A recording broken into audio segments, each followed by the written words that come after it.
Hello everyone, welcome back to my channel. आज bright tutorial फिर से ले आया है आप सभी के लिए एक बहुत ही इम्पॉर्टेंट चैप्टर। जी हाँ, आज इस वीडियो में हम लोग आईसीएसई क्लास 10 के बैंकिंग चैप्टर्स को बहुत ही आसान तरीके से समझेंगे।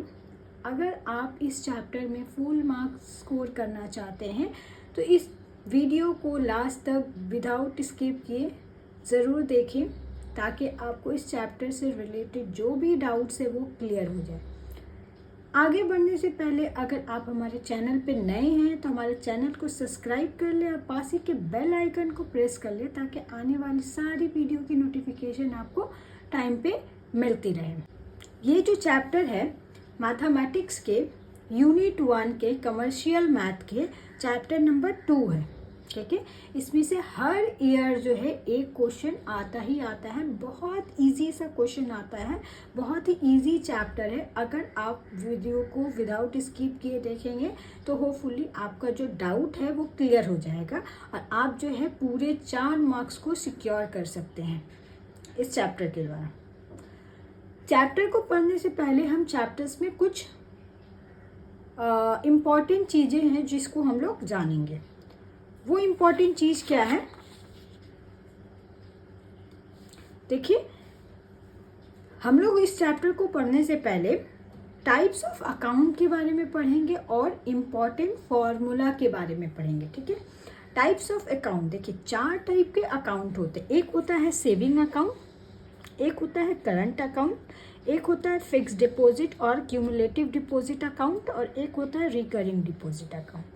ठीक है, हम जो है आज इस वीडियो में जो है और इस चैप्टर में जो है मेनली जो है fix deposit amount deposit account और रिकरिंग डिपॉजिट अकाउंट के बारे में पढ़ेंगे।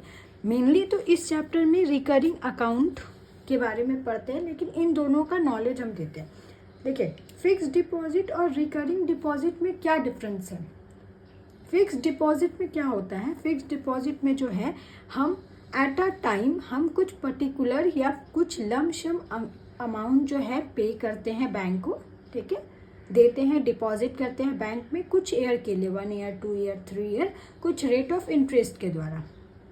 ठीक है, रिकरिंग अकाउंट में क्या होता है, क्यूमुलेटिव अकाउंट भी उसी को बोलते हैं। ठीक है, रिकरिंग डिपॉजिट अकाउंट में क्या होता है, इसमें लमसम अमाउंट पे हर महीने करना होता है, ना कि एक एट अ टाइम करना होता है। हर मंथ में कुछ प्रिंसिपल हम लोगों को जमा करना होता है, पे करना होता है, डिपॉजिट करना होता है, और वो जो है पेमेंट जो है हम लोगों को मैच्योर होकर के कुछ ईयर्स में 1 ईयर 2 ईयर जैसा भी हम लोग मेंशन किए हुए होते हैं उसके साथ में जो है हम लोगों को मिलता है कुछ पीरियड ऑफ टाइम में। ठीक है, अब जो है दूसरा इम्पॉर्टेंट फार्मूला, देखिए इसमें 2 ही इम्पॉर्टेंट फार्मूला है जो कि आपको करना है और याद रखना है। यही 2 फार्मूला से आप जो है 4 मार्क्स को सिक्योर कर सकते हैं। पहला फार्मूला है I equals to P into N, N+1/2 × 12 into R by 100।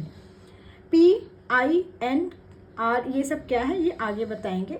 और दूसरा फार्मूला है MV equals to P into N+I।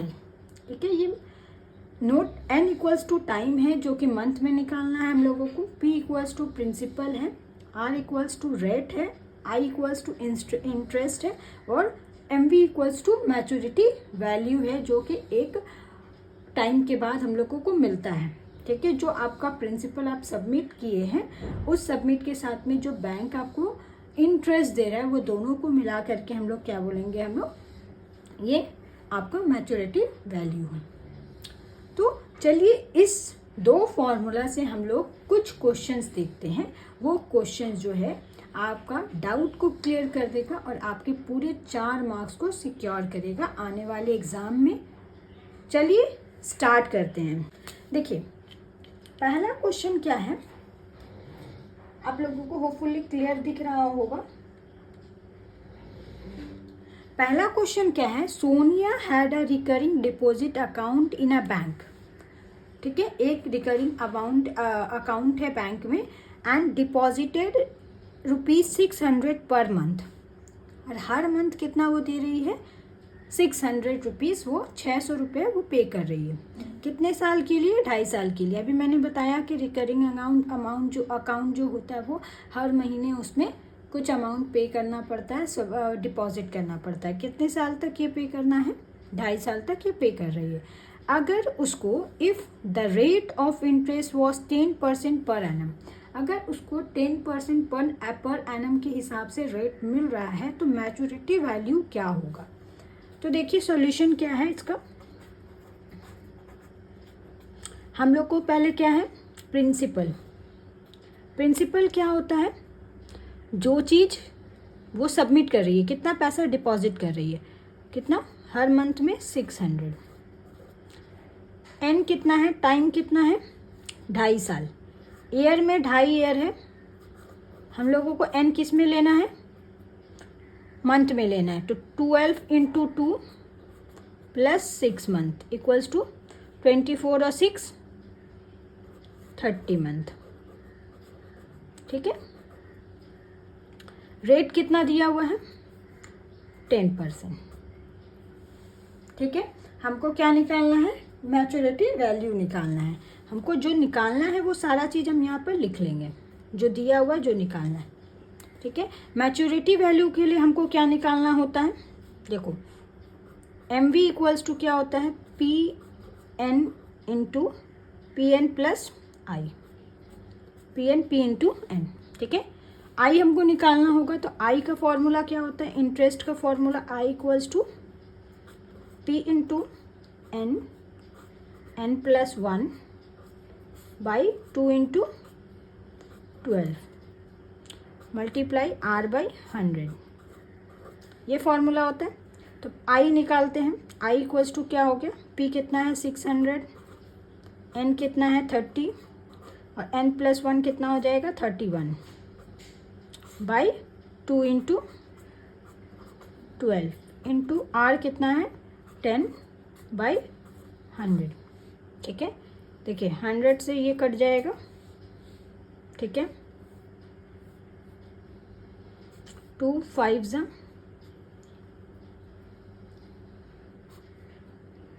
2 6 ज़ा 12, 2 15 ज़ा 6, 3 2 ज़ा 3 5 ज़ा। ठीक है। यहाँ पर बचा क्या? 6 × 5 × 31 बाई 2 × 5। 2 से फिर ये कट जाएगा, 2 3 ज़ा, तो कितना हो जाएगा? 5 3 ज़ा 15, 15 5 ज़ा 15 × 31 × 5। ठीक है। 15 5 ज़ा कितना होता है? 75 × 31। इसको मल्टीप्लाई करके देख लेते हैं। 75 × 31 कितना होगा?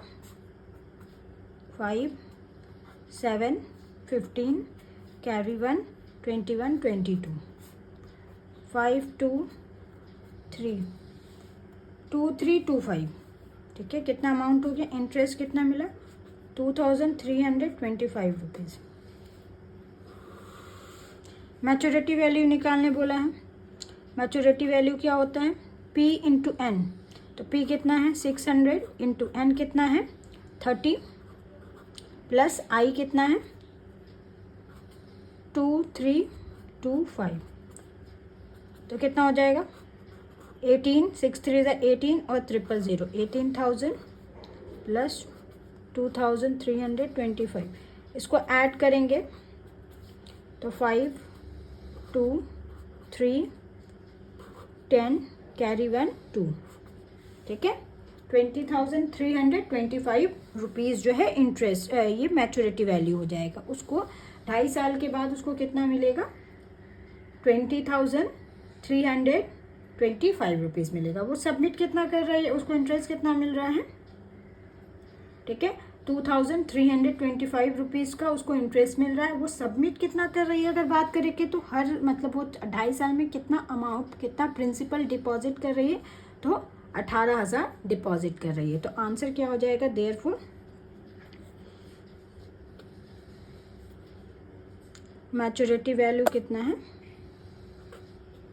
Equals to rupees 2325 rupees. समझ में आया आप लोगों को? ठीक है, चलिए नेक्स्ट क्वेश्चन देखते हैं हम लोग। नेक्स्ट क्वेश्चन नंबर 2 क्या है? तो नेक्स्ट क्वेश्चन क्या है बच्चों? Hanif has a recurring bank account and deposit ₹600 पर month for a period of 4 years. If he gets rupees इतना as interest at the time of maturity, find the rate of interest per annum. यानी R निकालना है। दिया हुआ क्या क्या है हमको? देखिए, दिया हुआ है हम लोगों को प्रिंसिपल 600, रेट नहीं दिया हुआ है, निकालना है। फिर देखिए ये क्या दिया हुआ है? टाइम दिया हुआ है, यानी n इक्वल्स टू कितना दिया हुआ है? 4 ईयर। 4 ईयर का मतलब कितना होता है? 48 मंथ। ठीक है, 4 इंटू 12 कर देंगे, 48 मंथ्स। ये क्या दिया हुआ है? इफ़ ही गेट्स एज इतना एज इंटरेस्ट, इंटरेस्ट के तौर पर दिया हुआ है, यानी i इक्वल्स टू कितना दिया हुआ है? ₹5880। ठीक है, हमको निकालना ROR। तो i इक्वल्स टू दिया हुआ है ऑलरेडी, तो i इक्वल्स टू फॉर्मूला क्या होता है? P into n, n+1 by 2 into 12 multiply R/100।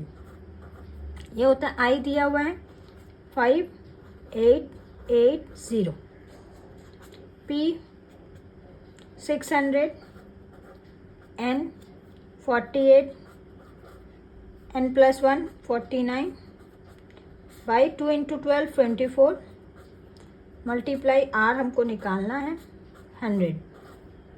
Cut करेंगे 24 2 ज़ा 48 आता है। ठीक है, तो यहाँ अगर करते हैं ये 0 0 कट जाएगा। 6 into 2 into 49 R 5880 equals to इतना।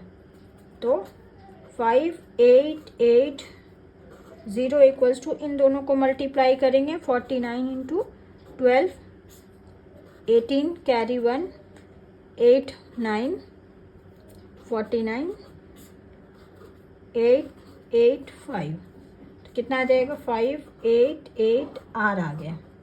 ठीक है, तो R इक्वल्स टू क्या होगा? R देखिए यहाँ है, तो 5880 बाई 588, तो कितना हो जाएगा? 10%। तो कितना मिलेगा उसको? वो अगर 4 साल इतना करके भरता है तो उसको इंटरेस्ट इतना मिलता है 5880 रुपीज़। और कितना परसेंट के हिसाब से मिलेगा ये? तो रेट ऑफ इंटरेस्ट कितना हो गया? Rate of interest equals to 10%। ठीक है, ये आंसर हुआ। होपफुली 2 क्वेश्चन तो आपको समझ में आया होगा। बहुत ही इजी तरीका है, बहुत ही आसान तरीके से बता रहे, बस क्वेश्चन के मीनिंग्स को समझना है। मीनिंग समझ लिए तो आपका बहुत आसानी से बन जाने वाला चीज़ है। चलिए नेक्स्ट क्वेश्चन देखते हैं। देखिए नेक्स्ट क्वेश्चन क्या है? Rekha opened a recurring deposit account for 20 months. ठीक है, the rate of interest is 9% per annum and she receive rupees इतना as a interest at the time of maturity. देखिए पहले क्या दिया हुआ है? टाइम दिया हुआ है। यहाँ हमको सोल्यूशन में टाइम दिया हुआ है। जो जो दिया हुआ है हमको पहले लिखना है, क्या क्या गिवन है। गिवन है n इक्वल्स टू 20 मंथ। देखिए यहाँ पर मंथ डायरेक्ट दे दिया है। r इक्वल्स टू 9% और एज अ इंटरेस्ट बोल रहा है, तो i इक्वल्स टू 441। पूछ क्या रहा है? Find the amount Rekha deposit each month, यानी प्रिंसिपल हमसे पूछ रहा है। ठीक है, तो वही आई वाला फॉर्मूला लगाएंगे, आई दिया हुआ है तो I equals to P into N plus 1 by 2 into 12 multiply are by 100। I कितना है 441। पी फाइंड करना है, एन 20 है, मल्टीप्लाई 21 बाई 24 मल्टीप्लाई आर दिया हुआ 9 बाई 100। ठीक है, 4 5 जा 4 6 जा, ठीक है, 3 2 जा 3 7 जा, यहाँ पर 441 equals to 5 multiply 7 multiply 9 by 200। P है, पी ऐसे रहने दिए। ठीक है, कितना हो जाएगा 35 इंटू 9 45 4 27 और 4 31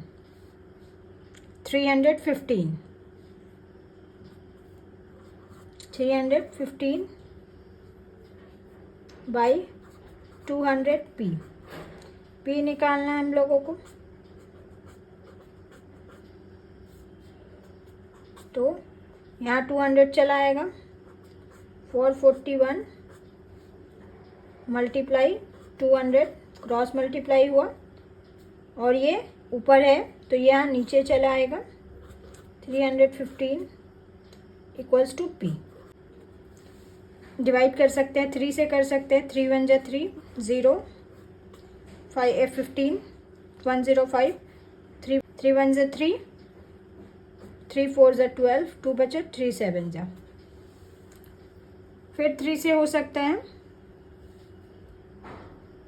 देखिए डायरेक्टली यहाँ पर करते हैं, therefore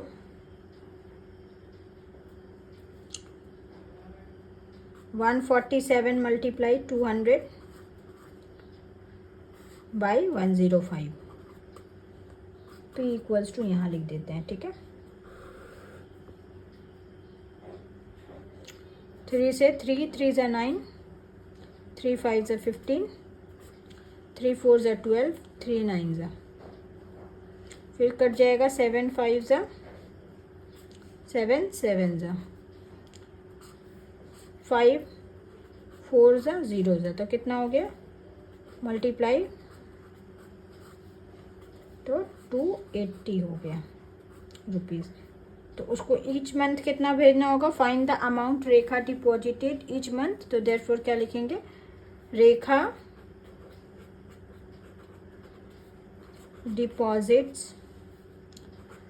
डिपॉजिटेड 280 ईच मंथ। समझ में आया?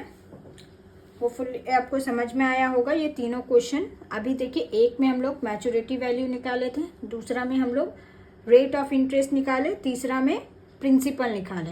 एक और क्वेश्चन करेंगे, लास्ट क्वेश्चन, ठीक है, जिसमें हम लोग टाइम पीरियड निकालेंगे। तो चलिए लास्ट क्वेश्चन की तरफ।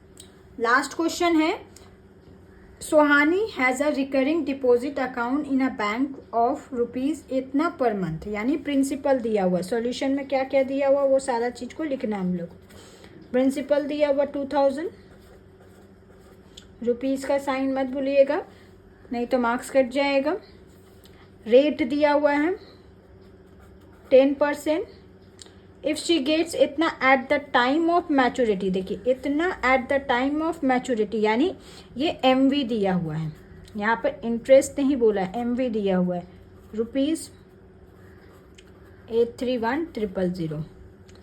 Find the total time for which the account has held. ठीक है, टाइम निकालने बोला है। तो देखिए MV इक्वल्स टू दिया है, तो MV के लिए हमको निकालना पड़ेगा। ठीक है, I निकालना पड़ेगा, I भी नहीं है, टाइम नहीं है, तो कैसे निकालेंगे, हम डायरेक्ट MV वाला फॉर्मूला लगाते हैं। MV इक्वल्स टू क्या होता है, P इंटू N ठीक है, प्लस आई होता है। MV दिया हुआ है कितना, 83100 इक्वल्स टू P दिया हुआ 2000, N हमको नहीं पता है,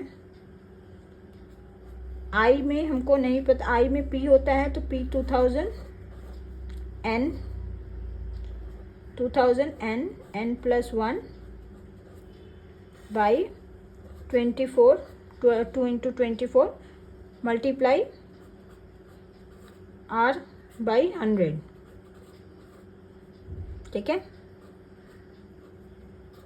जो कटेगा काट देंगे, ठीक है, कट गया यहाँ पर। 12 जा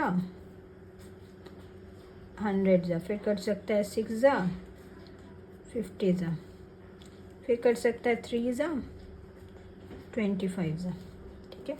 तो यहाँ क्या बचेगा, 83100 equals to 2000n plus 25n square. देखिए 25 इंटू n है तो 25, या फिर ऐसे लिख देते हैं 25n प्लस 1 बाई 3 है, ठीक है। तो कैसे करेंगे, 83100 इक्वल्स टू, देखिए ये LCM आ जाएगा 3, तो 6000 हो गया, n plus 25 into 25n into n, 25n square plus 25 हो गया n, ये उधर जाएगा तो 003924 आ गया इक्वल्स टू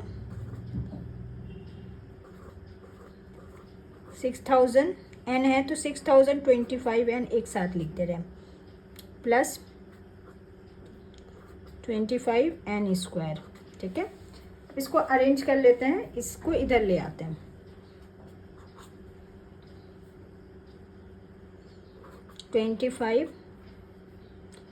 n स्क्वायर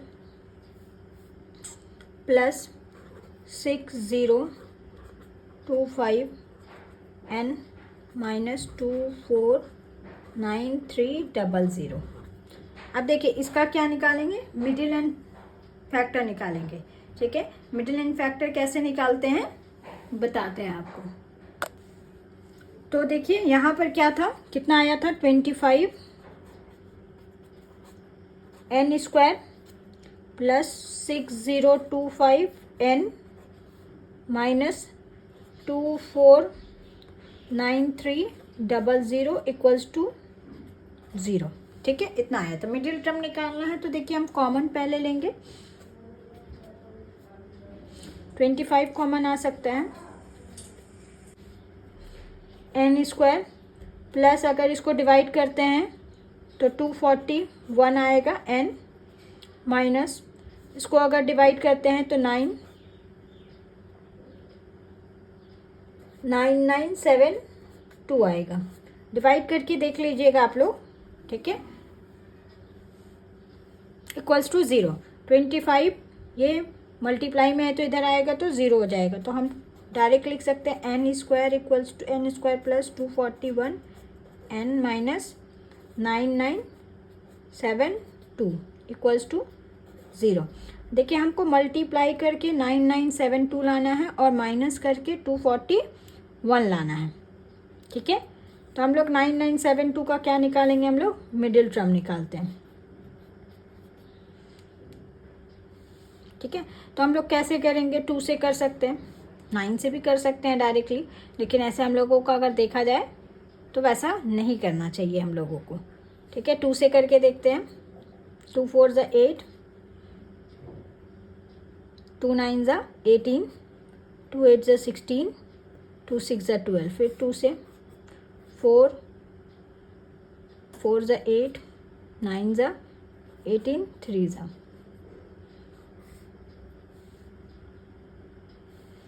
देखिए किससे कटेगा, 3 से कट सकता है, 3 8 ज़ा 24, 3 3 ज़ा 9, 3 1 ज़ा,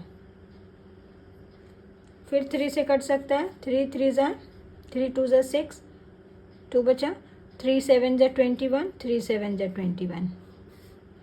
अब 277 आ रहा है, ठीक है। अभी देखिए आगे नहीं बढ़ना है हमको माइनस करके 241 लाना है। अगर इन दोनों को मल्टीप्लाई करते हैं, 2 2 जा 4 और 3 3 जा 9, 9 4 जा 36, ठीक है। 277 में से अगर 36 को माइनस करते हैं तो कितना आता है? 1, 7 से 3 जाएगा 4, इतना आ गया। तो हम डायरेक्टली इसको 241 माइनस क्या कर सकते हैं, सॉरी, ठीक है। तो हम यहाँ क्या लिख सकते हैं, 277 minus 36 n minus 9972 equals to 0। n square plus 277 n minus 36 n आपको आता होगा मिडिल टर्म निकालने के लिए, क्लास 6 7 8 में ये टॉपिक है। Equals to 0। पेयरिंग बनाएंगे, n यहाँ से कॉमन आ गया तो n प्लस 277 माइनस, देखिए यहाँ n है तो सेम चीज़ यहाँ भी आना चाहिए। तो यहाँ से क्या कॉमन लेंगे, कैसे पता चलेगा, यहाँ n है तो यहाँ भी n आना चाहिए ब्रैकेट में, ठीक है। n प्लस 277 आना चाहिए। तो देखिए यहाँ n है तो यहाँ से ऑब्वियस सी बात है हमको क्या लेना होगा, 36 कॉमन लेना होगा। माइनस माइनस प्लस हो गया तो इक्वल्स टू 0। तो n प्लस 277 और n माइनस 36 इक्वल्स टू 0। तो देयरफॉर ये बोल सकते हैं n इक्वल्स टू माइनस 277 और n इक्वल्स टू 36। टाइम पूछा है तो हम क्या लिख सकते हैं, बट 9 जो है आपका, जो टाइम जो है माइनस में नहीं होता है, टाइम किस में होता है, पॉजिटिव में होता है। Time n is never B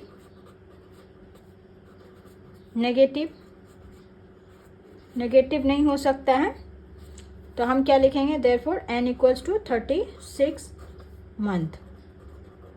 तो 36 मंथ का मतलब टाइम पीरियड कितना है, टाइम पीरियड इक्वल्स टू 12 से डिवाइड कर देंगे 3 ईयर्स, ठीक है। तो क्वेश्चन क्या था, कितने टाइम के लिए वो रखेगी, तो 3 साल के लिए वो रखेगी तो उसको 3,100 रुपीज़ मैच्योरिटी वैल्यू मिलेगा अगर वो हर महीने 2,000 रुपये का पेमेंट करती है। तो ये 4 क्वेश्चन था। चारों क्वेश्चन में मैंने 4 डिफरेंट चीज़ बताए। पहला में बताया मैच्योरिटी वैल्यू, दूसरा में बताया रेट ऑफ इंटरेस्ट, तीसरा में प्रिंसिपल, चौथा में टाइम। ये चारों क्वेश्चन आपके जो है पूरे 4 मार्क्स कवर करेंगे इस चैप्टर में। इसी बेस पे क्वेश्चंस आते हैं, बहुत ही इजी चैप्टर्स हैं, आपको आसानी से समझ में आया होगा। अगर आपको नहीं समझ में आया है तो आप कमेंट सेक्शन में कमेंट कर सकते हैं, अपने डाउट्स को क्लियर कर सकते हैं, आपके डाउट्स को ज़रूर क्लियर की जाएगी।